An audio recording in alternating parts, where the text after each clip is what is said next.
As Hamas released Israeli captives and Israel released Palestinian prisoners, Donald Trump was landing in Israel to address the Israeli Knesset. On Air Force One, he confirmed to reporters that he was coming to the region to seal the deal. The war is over. The war is over, okay? You understand that? All living Israeli captives have now been released, not by Israel's military force in Gaza, but through a ceasefire and prisoner exchange deal with Hamas.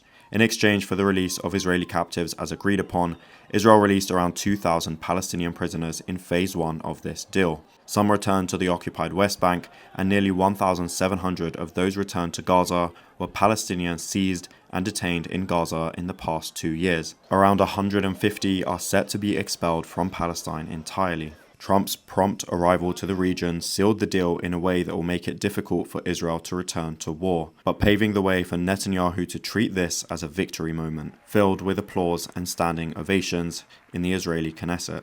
Trump will go on to enjoy further praise and gratification at the summit in Sharm el-Sheikh in Egypt, further cementing the end of Israel's war in Gaza. While Israelis gathered and celebrated the release of Israeli captives, Palestinians were warned against celebrating the release of their prisoners by Israeli forces.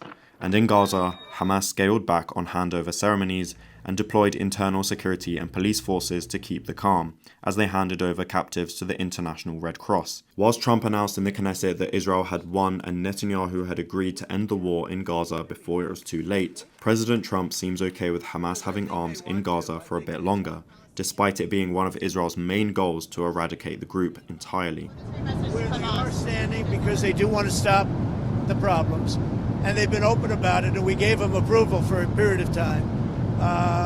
And we are having them watch that there's not going to be big crime or some of the problems that you have when you have areas like this that have been literally demolished. Hamas remains in Gaza as the governing force and maintaining order against Israeli-backed collaborator gangs and facilitating services for Gaza's population that have faced relentless Israeli attacks and bombardment for 2 years. Now, questions remain over the extent to which Israel will respect the ceasefire agreement and what the future looks like for Palestinians in Gaza as they try to rebuild their lives after the devastation and destruction left behind by Israel's genocidal war.